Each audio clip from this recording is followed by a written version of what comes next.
Okay, part 3 here, ekpotamud.wordpress.com, Lance Filio.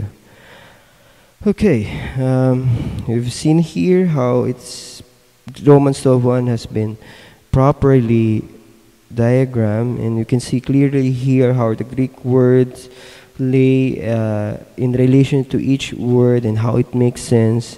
So it's up to now to verify how the New King James Version fared in the translation of this verse. So it's the first few words are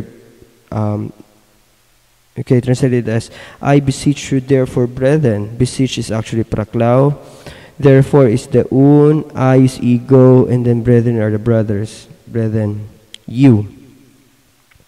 As umas. Okay?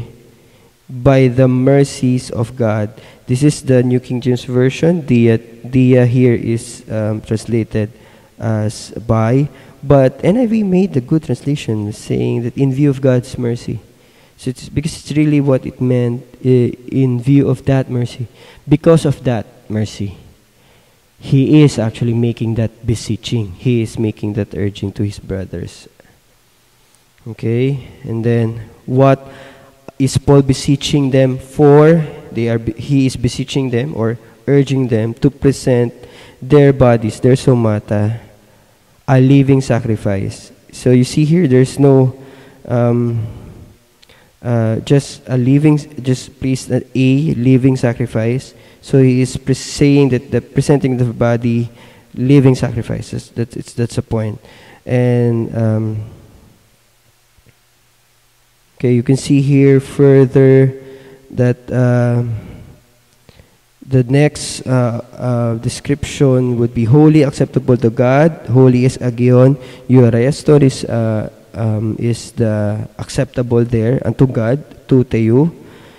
And then they added which. But it can be just said, holy, acceptable God, your reasonable service.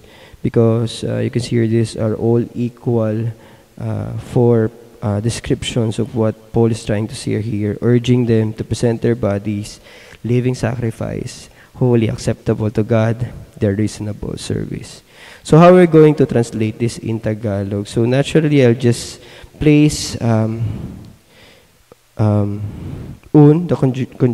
conjunction up front and just saying kaya nga, meaning there's a previous argument already. Kaya nga, nakikiusap ako. Then that's Tagalog, and he is beseeching them.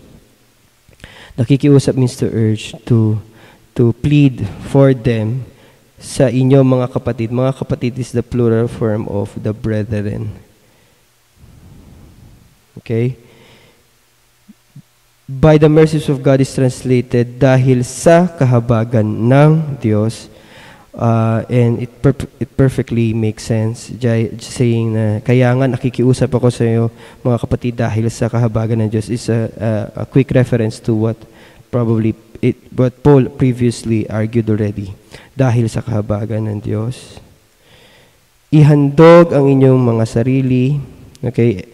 Ihandog means i-present, ye-present. So, I didn't place that anymore because it actually would make sense in Tagalog. Just by saying, kaya nga nakikiusap ako sa inyo mga kapatid dahil sa kahabagan ng Diyos, ihandog ang inyong mga sarili bilang haing buhay. So there are two verbs here, but it's perfectly okay in Tagalog. And the point here in the center of the object here is the sarili, which is the bodies, because sarili is the self in English, because bodies here naturally also not meant will mean, of course, the physical body, but it means more than that. So it means sarili, oneself. So ihandog ang inyong mga sarili. And then I place here bilang so that it can make sense. Although I can just say ihandog ang inyong sarili, isang haing buhay, or just one living sacrifice.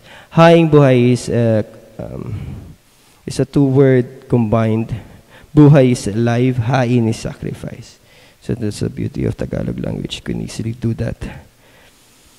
Holy, banal, katanggap is acceptable sa Diyos, and saying, ito ang inyong karampatang pagsamba.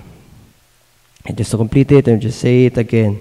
Kaya nga, nakikiusap ako sa inyo mga kapatid, dahil sa kahabagan ng Diyos, ihandog ang inyong mga sarili bilang haing buhay, banal at katanggap-tanggap sa Diyos, ito ang inyong karapatang pagsamba.